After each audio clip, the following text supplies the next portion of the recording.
like we do, if I'm reading everything correctly, as far as from a board member standpoint, Ms. Woodson.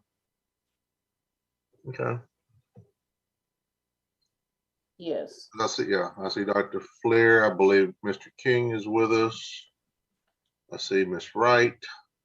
I thought I saw Mr. Osborne. Yeah, I haven't seen Miss Allendorf. Yes, sir. I'm present, sir. Oh, okay. Or here I am. He is. There he is. Or Miss Lawson Jackson. Okay. Well, I do believe we have enough. Well, all right. We'll go ahead and start. Good afternoon, everyone. Welcome to today's Winston-Salem Transit Authority Board of Directors meeting. My goodness, it's January 27th, almost the start of the new year and almost the end of the very first month of the year. So I'd like to thank you for joining us, and everyone from WSTA and also from the city of Winston-Salem that are joining us today. We thank you for taking the time to join us in today's meeting. So let's see, today we're going to have a call. I'm just checking. I'm trying to check my email too, so I can go along with everything. But we are going to call this meeting to order. So let me start off as we had, as I always do, with our virtual statement. So bear with me here. Pursuant to the policies and procedures adopted by the City Council relative to virtual meetings, it has been determined that it is not feasible for the members of this committee to meet together physically due to the pandemic. All members are participating remotely. Members will vote by roll call vote. Each member will be recognized by roll call and then state their vote. So that is our statement. And at this time, I would like to ask Tika, I think if you would be so kind as to do a verbal roll call for us. Okay. Chairman Robert Garcia. Here. Vice Chairman Keith King. Vice Chairman King. Dr. Jack Fleer. Here. Mr. Willie Clark Jr. Mr. Clark. Miss Latanya Wright. Here. Hello. I'm on my phone. Mr. Clark. Okay. Dr. Fleer, I think your mic's muted, but you are present. I see that. So. Yes, I'm here. Okay. And Mr. Clark, was that you? Yes, it was. Okay. All right. And Miss Latanya Wright. Here. Miss Jeanette Lawson Jackson. Miss Lawson Jackson. Mr. Philip Osborne. I'm present. And the roll has been called for the board members. Okay. Now let's see, if I'm not mistaken, Mr. King, I thought I saw his name on there, but I did not hear. I don't believe that's Mr. King. Okay. Or Miss Allendorf. Or Miss Jackson. Right. I was trying to keep up with the roll call. Okay. Well, thank you again, everybody. And yours truly always has to have a safety message. Or I don't have to have a safety message, but we like to just pass one along to you. Wow, it seems like we've been living in a world of safety messages here with the pandemic, and of course with the new variant, the Omicron variant coming on board. I just want to pass along to you and all my connections, even though I'm removed from Trellis, which, by the way, just to let everybody know that I, as of December the 3rd, was my last day with Trellis Supportive Care. I am now officially retired, but who knows how long that might last. But I still talk to a lot of my clinical friends, and it is still very much out there. So please, please, please, just my safety messages to you is to keep doing what you're doing, and family members and your friends, and just adhere to all the precautions, the masking, the washing of your hands, grabbing the grocery carts and wiping them down. You name it, this Omicron spreads so rapidly, so quickly. Good news is that it's affected a lot of people, but those of us that are vaccinated and boosted up, it has had minimal effect for some. So we hope that would remain the case, and we'll get through this. So again, just to continue with that safety message around the pandemic, because I'm ready to meet in person. I don't know about you guys, but I am. Now, our next agenda item is public comment. And from what I have been told, we had one citizen that requested the meeting link to attend. Tika or Ms. Woodson, do we have a member from the from our public?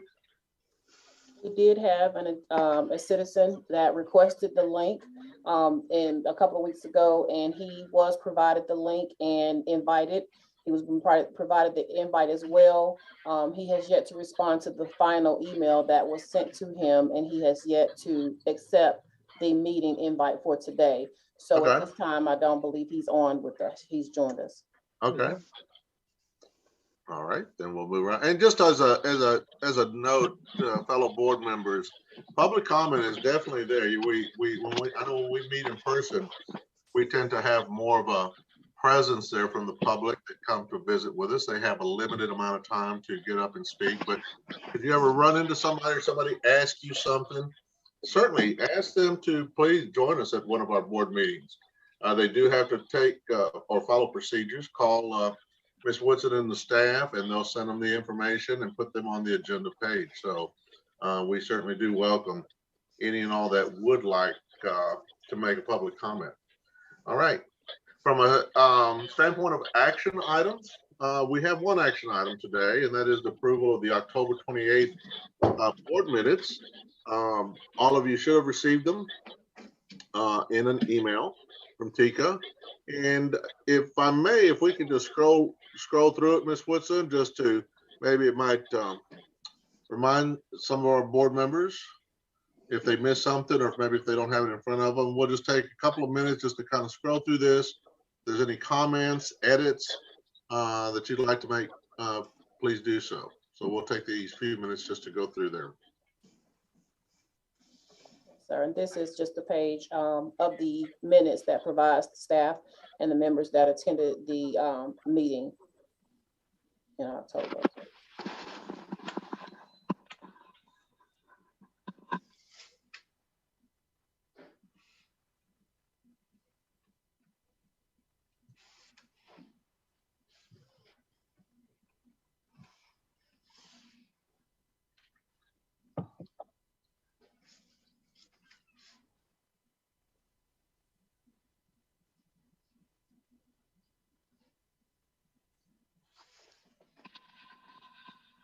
When appropriate, I move their adoption. Thank you, Doctor. Okay, did I hear a second? Yes, I will second. Thank you so very much, Ms. Wright. Everyone, if there's no further comments, we do have a motion to approve the minutes from our October 28th meeting, and we do have a second. Tika, if you'd like a roll call, please. Currently, Chairman Robert Garcia, Aye. Dr. Jack Clear, Aye. Mr. Willie Clark Jr., Aye. Ms. LaTanya Wright, Aye. Mr. Philip Osborne. Aye. Those opposed, like sign. Okay.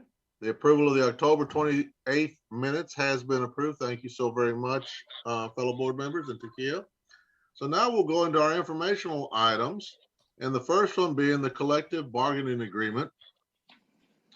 Ms. Woodson, we will turn the floor over to you there.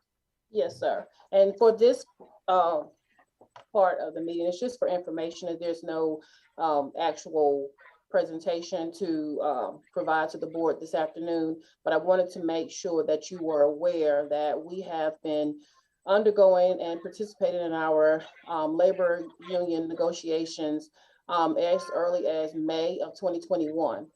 This was a strategic process, and in this process, the management team for TransDev and the bargaining unit the Transit Workers Union. We actually bring items to the table and negotiate several different things. And through that process, you go back and forth and you talk about things that you want to change or propose, make proposals to the opposing team. And that has taken a long time, and we contribute that to the current conditions with COVID, the working conditions, the wages has always been an issue and a concern. And I believe some of the board members, you have raised concerns about the wages.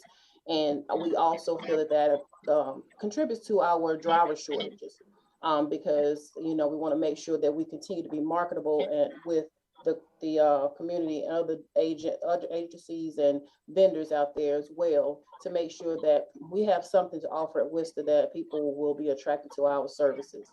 So we are pleased to announce today that we did ratify the contract on January the 20th. So we have all the signatures and the bargaining unit, as well as, December the 20th. And we have come to the conclusion, and that has been signed, and we are in the process of getting all the books and everything printed so that it'll be distributed, but it is effective. And as of now, all of our drivers will at entry level, when they come in for training, and new hires will be hired at a rate that exceeds $15 per hour. So we are happy to announce that. I will provide the board with the necessary books when appropriate, when they have been printed. But I just wanted to make sure that we kept you in the loop of what's going on. But all of our operators are currently making more than $15 an hour. And what that meant was, for our existing employees, anyone that was under that wage were brought up. The operators did receive an increase, a 5% increase with this bargaining agreement. And all of that has taken place currently this week. So we're hopeful that that will help us, and we will change our advertising paraphernalia to make sure that anyone that's interested or thought that they may have been interested in Worcester will know what we have to offer at this time. I'll entertain any questions or concerns. Ms. Woodson, that's good news. Thank you very much. Thank you. Definitely to hear that they're making a good solid wage for what they're doing. Yeah. Ms. Woodson, from a Transport Workers Union, how often do they meet? And how many representatives do we have within WSTA? We have, we have a labor management meeting, and that's generally, it usually is scheduled every other month. Sorry, somebody's joining. Sorry about that. We usually meet every other month when it's safe to do so. But of course, with COVID, that has kind of suspended those in-person meetings for obvious reasons. As far as the labor contract negotiations, that depends on the term, the life of the contract. And generally, we shoot for a 3-year contract, and that's what we just ratified. So currently, the previous agreement was through 2020. However, because we were in the height of COVID and everything, we continued another year. So that's when we started the negotiations in 2021. And this term is from July 1, 2021 through June 30th, 2024. So it's a 3-year term as well. Okay. So each year, July 1, any bargaining unit members will receive any benefits as it relates to wages and increases each year on July 1. Okay. Fellow board members, any questions, comments? Okay. Ms. Woodson, thank you for that information. We'll go on to the next informational item, which is the City of Winston-Salem Annual Ethics Training. It's due April 15th. Oh, Ms. Woodson, if you can hear me, ma'am, you're muted, even though it doesn't say you're muted.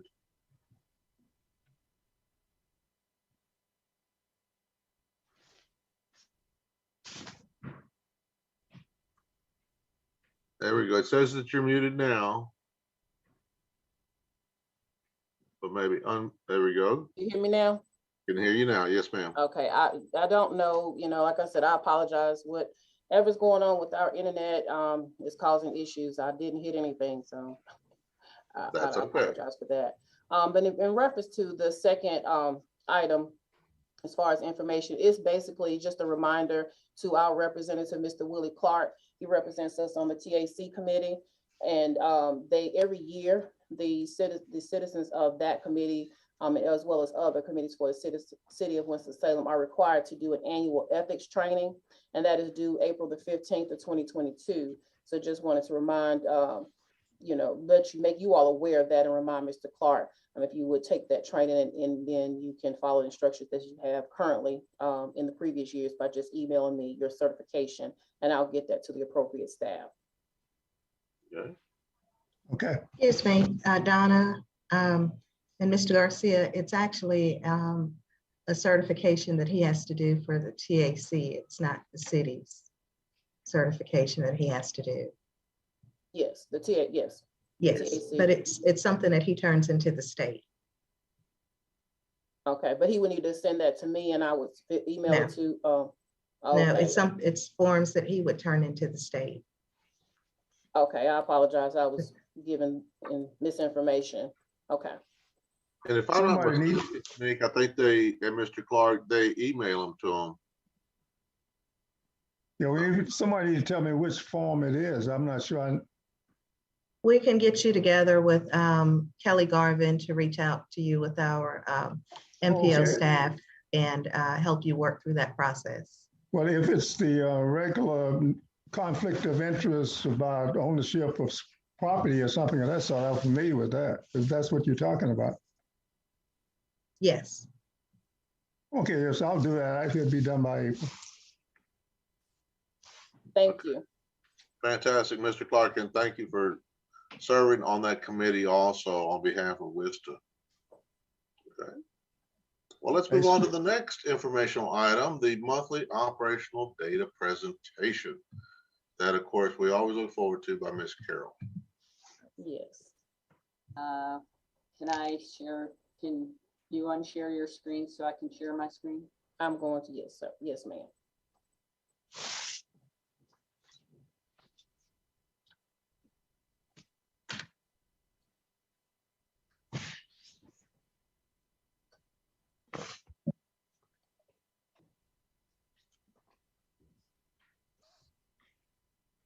I can't.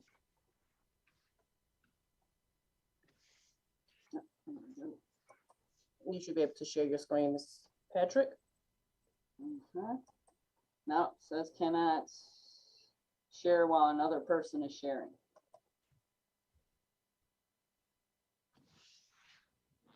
There we go. Oh, we just love Zoom. Yes.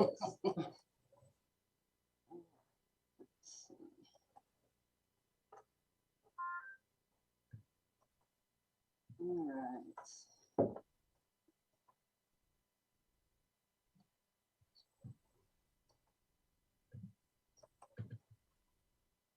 Okay.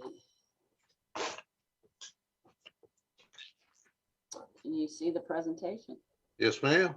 All right, let's get started. Well, greetings everyone and Happy New Year. And this is the first presentation of the data for 2022. We will jump into it.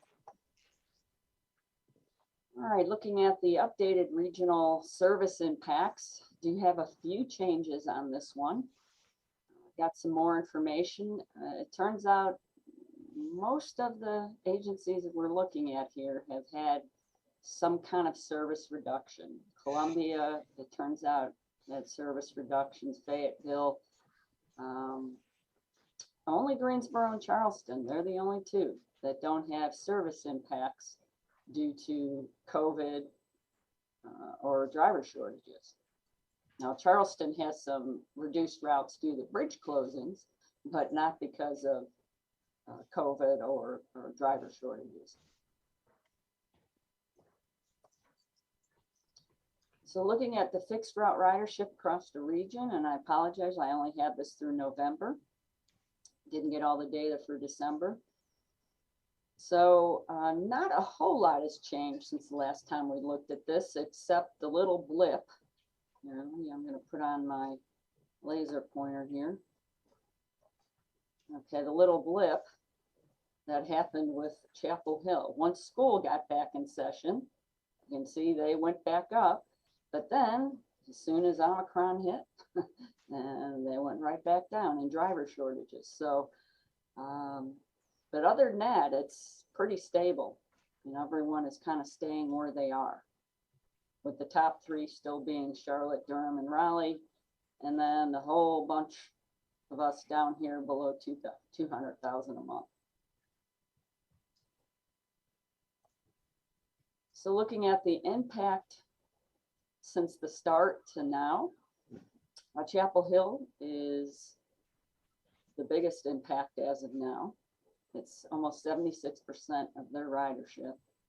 And that is very volatile, clearly, if there's, you know, depending on if the school is in service or not. And then Charlotte's next, followed by us, Columbia, and on down. The least impacted is Research Triangle and Fayetteville, two of the smaller agencies. So that's interesting. Looking at paratransit, not a lot has changed at all since last time. Raleigh is still very high up here, as I believe they're doing microtransit and paratransit. So that's why their numbers have gone through the roof. And everyone else has stayed about the same. We're in the grouping up here with Chapel Hill and Charlotte and us are the next highest grouping, and then Durham, and then everyone else is down there. And looking at the percent change in paratransit ridership, of course, Raleigh has increased and everyone else has decreased to varying degrees. The least being Charleston and Research Triangle, and then us in Fayetteville, and on down the line with Durham losing almost 50% of their ridership.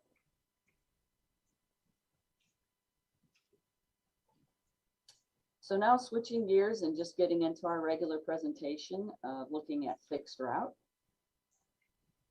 Last month, we were up a little bit to just under 120,000.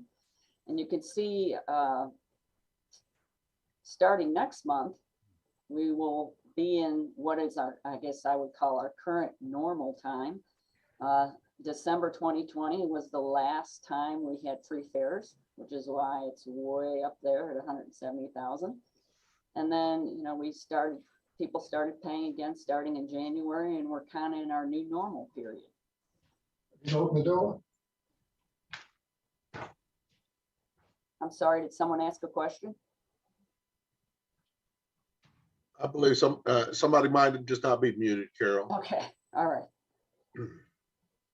Moving on to the passenger per revenue hour.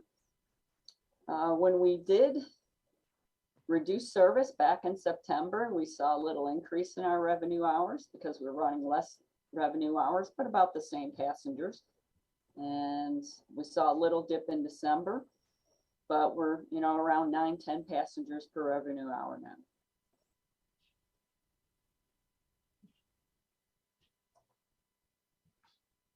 Wheelchair passengers, kind of been on a downward trend until December, went up a little bit.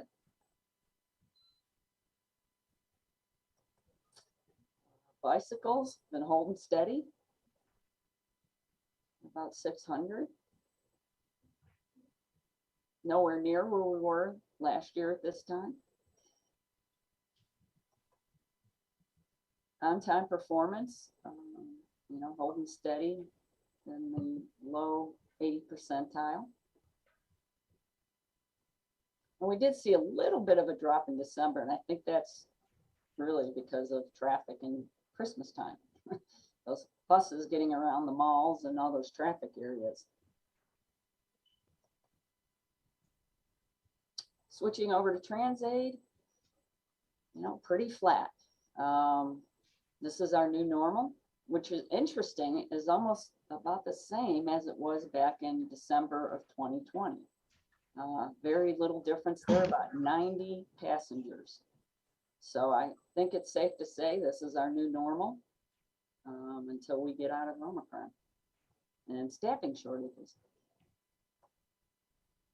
And we're at 2.5, 2.6 roughly passengers per revenue hour, which is healthy.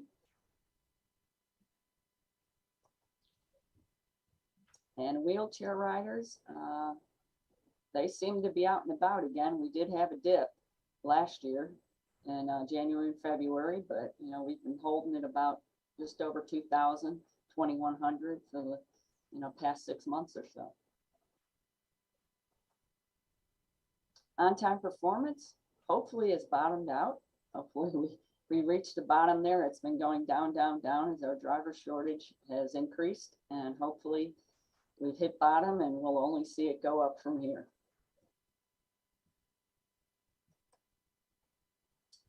Moving over to accidents, we did not have a good month last month with accidents. In December, we had 4 preventables, which is the highest we've had in the past year. We also had 5 non-preventables.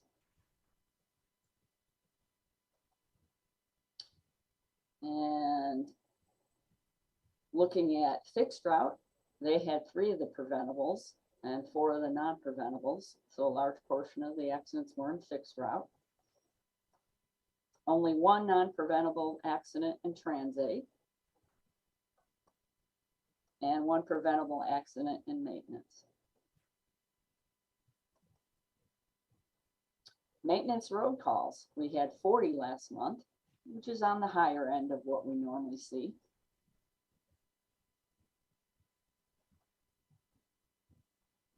The phone data, we are right here in our new normal, and with about, I don't know, 13,000 calls a month roughly, which has been pretty steady since July.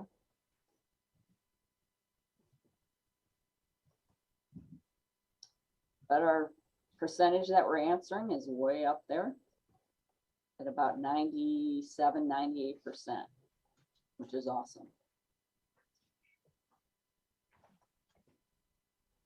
And our abandoned calls are low, down here about 500-600 a month. I don't do nothing Any questions? before move this wall. Carol, I noticed that we have, we keep up with our, of course, wheelchair passengers and transit. I saw wheelchair passengers are big. Tomorrow? Yes. Before we get further, if Okay, sorry. All right. we'd like to ask everybody to please mute your, we got a lot of background noise. On fixed routes, I noticed some wheelchair passengers there. Now that is between the 2 of them. I don't know. I guess maybe I've never noted that before, that we have almost equal amounts there. They have access to both, or they have a choice between the 2. It depends on what their certification is. Okay. Let's see, let me go back to fixed route. Yeah, we're at $3.99 last month for fixed route. I think we have a whole lot more for Transaid, if I remember correctly. Yeah, we have almost 2,100 for Transaid. I'm sorry. Yeah, thank you. I've blocked myself out with the photos here. Okay. There's so many numbers, No, that's fine. So some wheelchair, they do not meet the requirements for Transaid, is what you're saying? Correct. Those 3 + 100. Okay.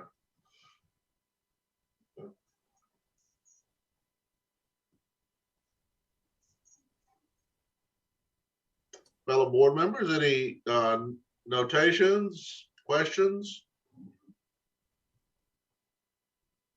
about Carol's report?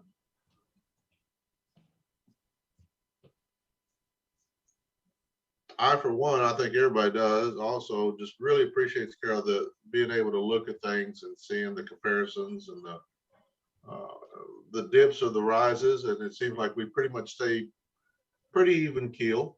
Mm-hmm. Nothing very alarming. Looks like our call center is doing a wonderful job. Yeah, absolutely. Yeah, keeping track of everything. So that's great. And Ms. Woodson's got it handled as far as I know. One of the things that you've said a couple times is driver shortages, because of, for whatever reasons, as with most companies these days. So we are holding together. Thank you very much. Fellow board members, any questions? Okay. Well, Carol, as always, thank you so very much for your report. Welcome. Okay. Now we're going to go over to Ms. Woodson, correct me if I'm wrong, staff. Okay, staff reports. Yes.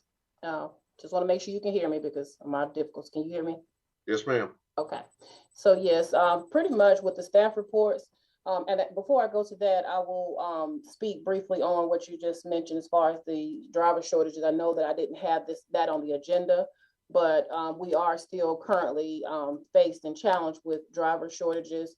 And again, we're hoping that the advertisement of our new wages will help to attract some more operators. However, every city and so many different agencies and businesses are affected with the challenges, no matter what the rates are. To be honest, we're not really sure if, what's the driving cost for people not wanting to work at this time. So we're hopeful that that works and it helps us, but we are still severely short on both the fixed route and the Transait side. We do have some other vacancies within within WSTA, but that's where we're seeing the shortages in our drivers. So we're hopeful to get some more new candidates. We do have a class starting on Monday. If all goes well, we hired several, but by the time the first day of class comes, it dwindles down. So right now we only have about 4 slated for Monday's class, unfortunately. Okay. But I just wanted to add that in there as a side note to make sure you're still aware of our driver shortages. Okay. And the staff reports are basically what Carol just presented in her presentation. So we do, Miss Tina is not with us this afternoon, but she did have, I asked her to prepare a slide presentation just of some marketing reports. So I'm going to go ahead and start that. Okay. So this is just the marketing report. I wanted to actually, what initiated me having her to do this presentation is there was an article in the paper about the bus art, the art work that's being done on our WSTA bus shelters that has sparked the interest of a lot of people. They feel like that it is really good. Hold on one second.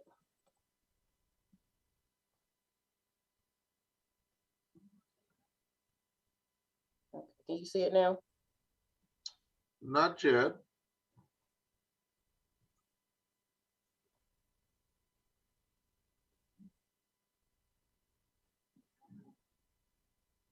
There we go. Okay. All right.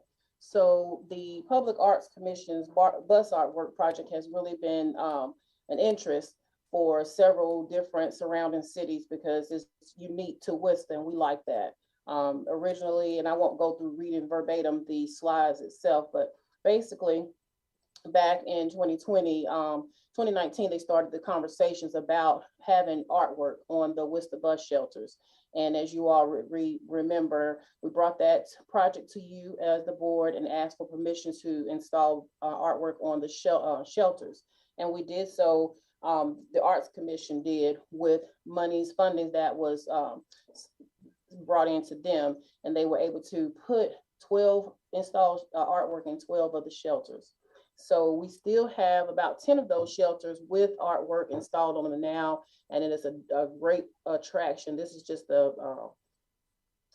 show you how it looked prior to the artwork and afterwards. So the before and after. So you can see the difference and the difference it makes just within the city itself. So we still have, like I said, about 10. A couple of the shelters were damaged by accidents or whatnot. So we're working, hopefully they'll be reinstalled. The artwork will be put back in those shelters as well. And I believe in our last meeting, you approved with your approval, the Arts Commission started this process for the phase 2. And they are in the process of selecting 10 additional shelters to install artwork on. So over a period of time, we want to make sure that all of our shelters look pretty and presentable so that we can, continue our mission of our innovation in art in Winston-Salem.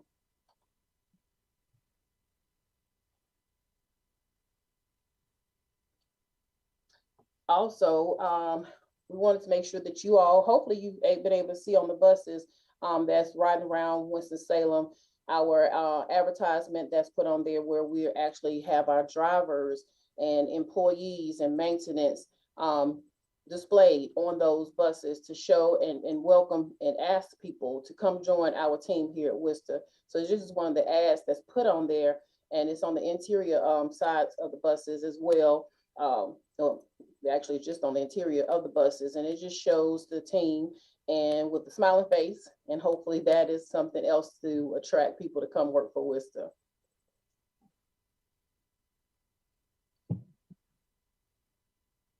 In addition, Ms. Austin, who is our ADA coordinator, and Tina they manage and they oversee our track and TAC, which is our transit advisories committees, and for Transaid, and as well as our fixed route. And they are soliciting, we need volunteers. These committees are comprised of riders that ride fixed route as well as Transaid. And we are short because some of the current or previous members had to leave the committees for various reasons. So we're just making sure that we let you all know, in case you have the knowledge of any riders or citizens or public figures that you feel may want to participate on this committee, on either one of them. We welcome that, and there is a process, a form that they fill out to let us know that they're interested. And I believe the final slide is just I want to end on a positive note and just let you all know that we're trying to make WSTA greater. It was great, but we can always do better. One of the things we want to do is build morale, because not only does wages attract people, but once you get them in the door, you have to keep them. So we want to try to do different innovative things to make people feel fun and want to come to work and have a positive attitude. So we had a ugly sweater contest, and we did this, I believe it was on December the 23rd. It was a Thursday. And all the employees were welcome. It was a last minute, so we didn't have as much participation, but we're planning on having this as an annual event, and people have already started preparing for their sweaters for 2022. So this is just a picture of some of the individuals, and I want to see if I can blow this one up, because this one right here was amazing. So I don't know if you can see that, but this operator right here went all out to make her sweater ugly. She has money, socks, she has a little bit of everything. And then we were proud that we did have some gentlemen that wanted to participate as well. So what they did, we had gift cards that I purchased to give to winners out of each department. So every department had an opportunity to win a gift card or two just for a couple restaurant trips. By participating in this contest.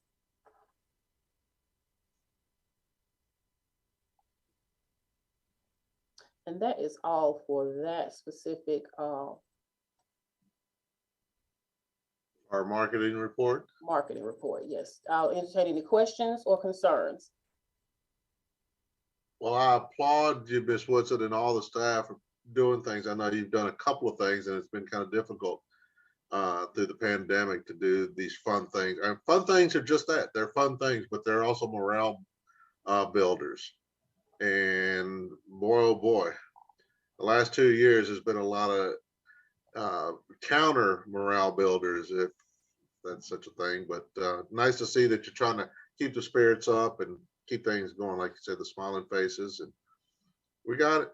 So I applaud you and all the staff for everything that you do. I know we talk offline sometimes about some of the challenges, and everyone, it just never fails. I never get confronted with a "we can't do it" attitude from Ms. Woodson and the staff. Seems like they're just ready for the challenge, Sure, they got to take deep breaths on a couple of occasions, but we always come out on the other end. So thank you, thank you, thank you. Thank you. Fellow And, board members, any questions, comments? And Mr. Garcia, I did not see on the agenda, we did have our financial information that was included in the packet. And Robin, who is our financial manager, was going to speak on that, a few high points, just to share. So if you would allow, we'll go ahead and let her give us a brief summary of the financial reports. Sure.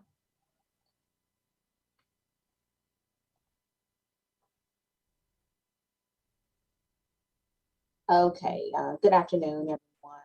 I will just give a general summary of the month-end information for the revenues and expenses for October, November, and December, which are classified on the reports as periods 4, 5, and 6. The first half of the report actually shows our revenues that we've received in for Transaid and for fixed route.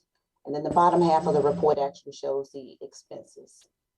For the month of October, personnel-related costs, which incorporates vacation, healthcare, overtime, etc., custodial services, as well as contractual services, and those are the procurements and services that is performed by some of our vendors, were significant for the month.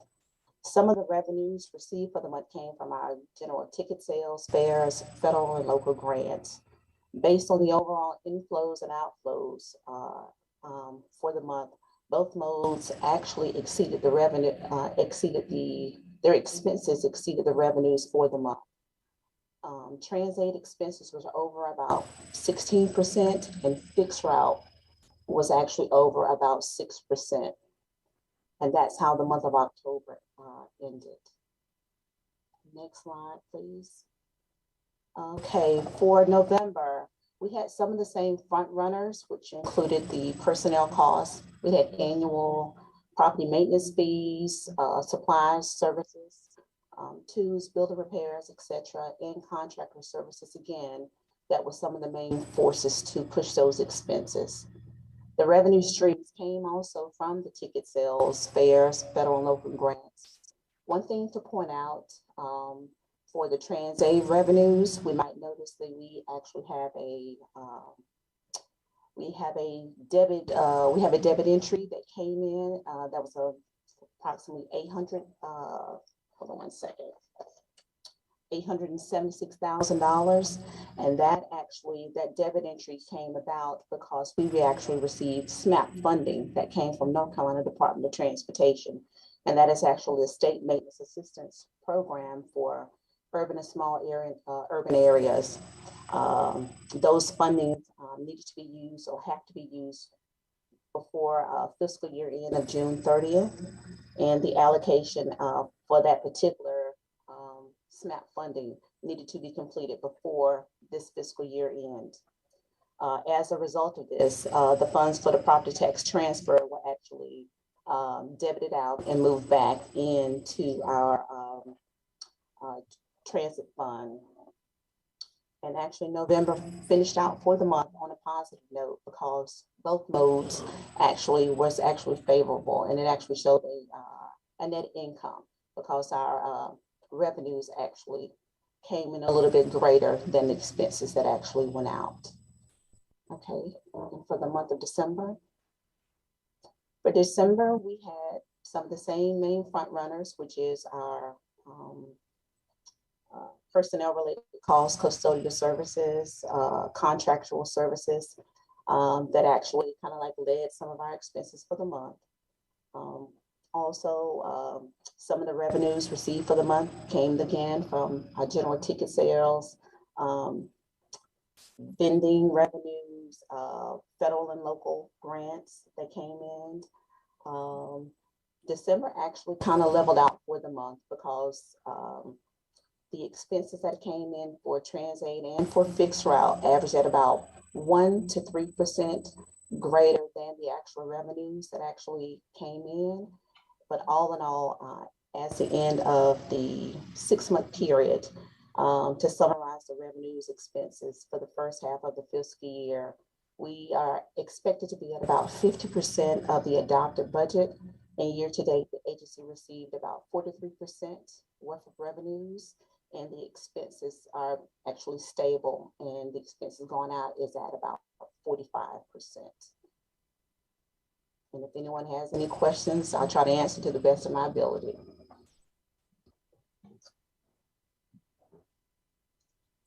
How is our relationship with Greyhound? Is it still going pretty even keel with them? It's funny that you should ask that, Mr. Garcia. I'm actually in communication with Greyhound. Greyhound recently transferred ownership. They're actually not Greyhound anymore. They're Flix, F as in Frank, L as in Larry, I, X, Bus, Flixbus. And it's a German-based company. And they're actually in the process of changing over. I don't know if they're going to do a brand name change or not. I've been in communication with our representative in talking about the contract, because currently they're still under the old contract terms, and it has been on hold because of the transfer of ownership. So we're in conversations about that. They're basically a lot of their locations, they're going to change them from actual ticket purchases and in person to bus stops only. They have made me aware that they do not wish to do that in Winston. They still would like to have passenger access and customer service met at the transportation center. So we're working out and negotiating those terms. So that should be brought to the board for approval in the February meeting. So I'll have more details on that, but they have had some challenges as it relates to COVID and the lack of ridership. And so they've taken a hit financially. So that's driving some of their decisions, whether or not to just have bus stops. So where passengers just come and get on the bus and pull out, and they don't have access to a in-person person to have requests, make purchases, complaints, or anything like that. But from the conversations, that does not look like what's going to happen for Winston-Salem. So we look forward to continue to have this as a revenue source for our funds. Okay. Thank you. Okay. Fellow board members, questions about the finances? Comments? Okay.